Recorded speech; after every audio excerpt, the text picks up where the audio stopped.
Okay guys, welcome back to the channel. I don't have any video of this fish. All I have is pictures, so that's what I'm going to put on. But first things first, I did get out last night, which is, it was Wednesday night into Thursday morning. This video will probably go up Friday, so by the time you're watching it, 2 nights. Spent about 2 hours, 3 hours casting and looking around. Didn't even get a touch. So there's my report from my first trip out for striped bass of the season. Nothing to report. The water conditions were beautiful. Just it's a little bit early, and you know, if I caught anything, it was going to be a 1 to 2 fish night or a 0 fish night. It was a 0 fish night this early in the season. Moving on, I wanted to I didn't get this fish on video. I wanted to talk about my largest striped bass that I ever caught, which came at about September 25th, 2023. So I wasn't filming at the time. Went out to the inlet. There was a pretty good nor'easter going on. The conditions were sloppy. I'm going to get into the rod I was using for that fish. So, like I said, I have no video, but I do have photos. So I'll put the photos up in the video. Probably cut myself out and just talk over the pictures. Yeah, no, it was a fish that I'll never forget. I've been chasing these fish around for probably the better part of, let me see, 35 years, a little bit more, probably longer than that, probably since I was a kid. I grew up in the 80s during the moratorium where there really wasn't any striped bass. We did a lot of fluking, growing up with my dad, and a lot of dock snapper fishing and stuff like that. But fluke is what I primarily targeted as a kid, just all the time, going out with my dad and stuff like that. And I remember saying, I would just love to catch a striped bass while we were out there, and I'd buy all kinds of lures and stuff, and never had any luck fishing for them. And we used to get the boats, from when you used to be able to rent small rowboats or 18 or 19 foot boats or whatever size they were. My father had a 5 horsepower motor, so we'd throw that on the back, and we'd go out there and we'd beat up on the fluke. But my first striped bass ever came probably during the moratorium. I think it was in 1985. And I think I was about 8 years old, and we were fishing on my uncle's boat for flounder in Jamaica Bay, and I ended up getting a small striped bass. Of course, it had to go back. It was a moratorium. My uncle and my father were like, "Oh, holy cow, it's a striped bass." I'm sure cow wasn't the word, but nobody had seen one in a while. They just weren't around. I'm sure guys were out catching them, but like I said, it was the moratorium time. Just there wasn't many of them around. And fast forward till 1992, 93 when I started driving, and then all of a sudden the fishing, they came back and it started heating up, and there was some real good years. And even then, keeper fish was 36 inches. One fish 36 inches, or 2 fish, the other one had to be 41 inches or above. It was kind of like a trophy slot. But, they started off fishing bait and just progressed through the years more and more, and got into the plugging as time went on. And you cover more ground with plugs. I mean, there's ways of covering more ground bait fishing, but a lot of my early day surf casting was grabbing the rod, grabbing some bunker or clams. If I couldn't find bunker, I could always usually get a hold of some clams. Going down to the beach, sand spike, and bait and weight. Did all right like that, but definitely when I started plugging, it was definitely that whack that you feel when a fish is hitting a plug. That the tug is the drug, I guess, as they say. All right, so back to that fish. Like I said, it was September 25th, 2023. We got to hit the rewind button. And it was a pretty nasty weather. It was during a nor'easter. You had some probably 30-mile-an-hour northeast winds. I was on the west side of a Long Island South Shore jetty.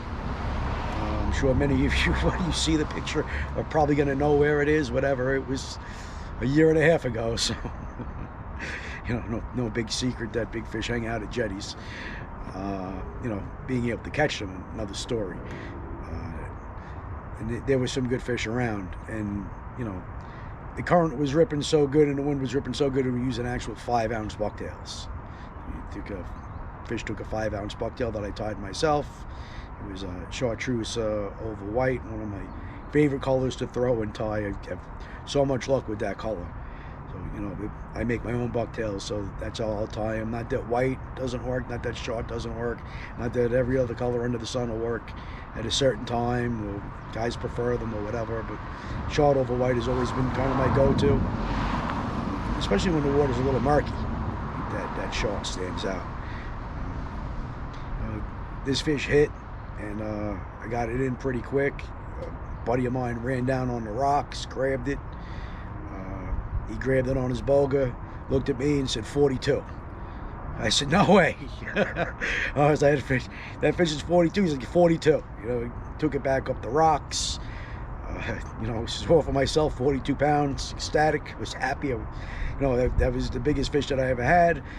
My lovely fiance Nicole, when she heard 42, could only utter "fuck you."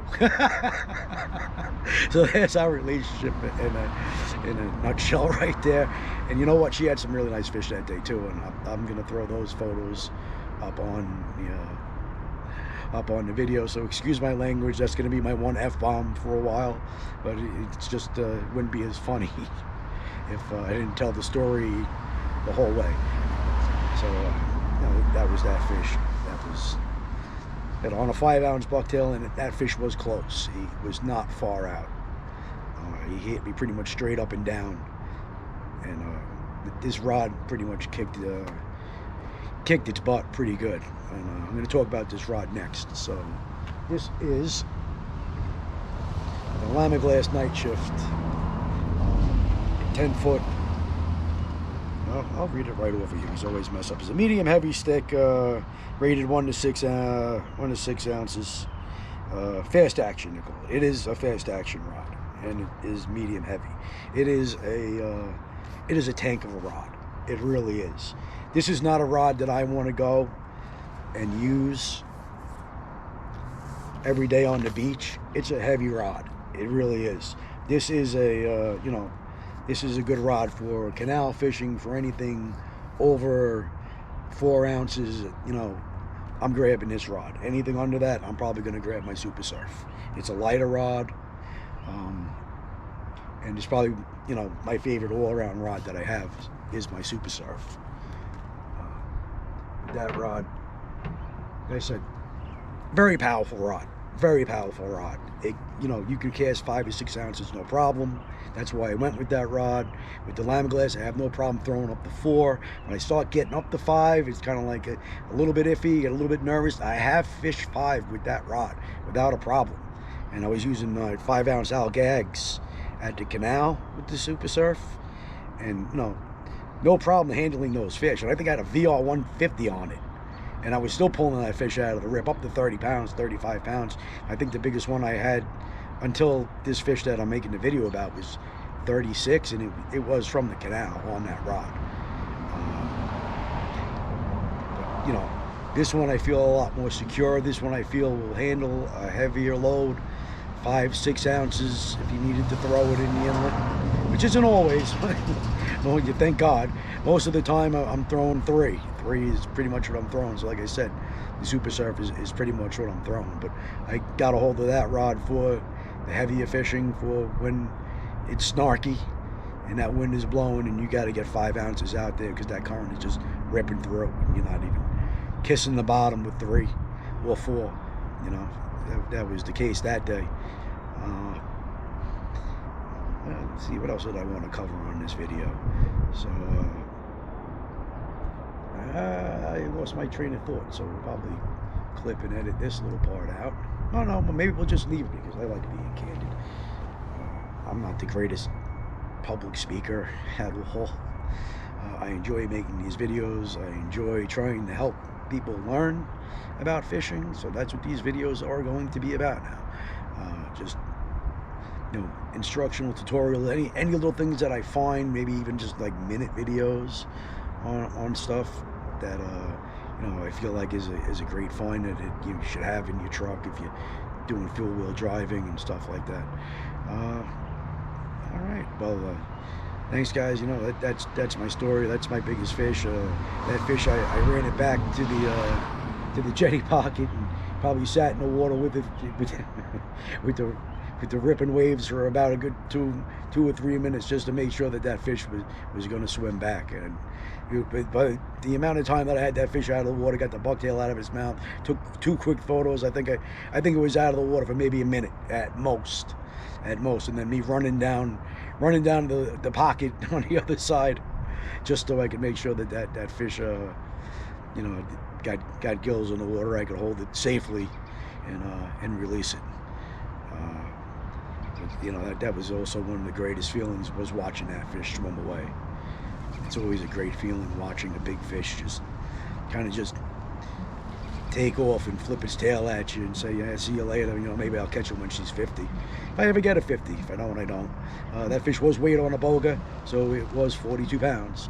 You know, I've caught a lot of fish probably just as long that only went 25 pounds, and length you can't really get any kind of a measure on a fish on length. Right? You know, putting a tape on the sand on a 40-inch fish and saying it's 40 pounds, yeah, no, probably not. So you know, definitely get a boga and actually weigh those fish. But you know, whatever, you want to call it 40, you want to call it 20 or 40, call it 20 or 40. I don't know. You're only lying to yourself. All right, guys, thanks for watching. Catch you guys on the next video. If you like this video, please like, share, subscribe, comment down below. Hey, tell me what you guys' biggest fish is. Why not? Write a comment down below. And that's it, guys. And I'll see you guys on the next one. Have a good one. Bye.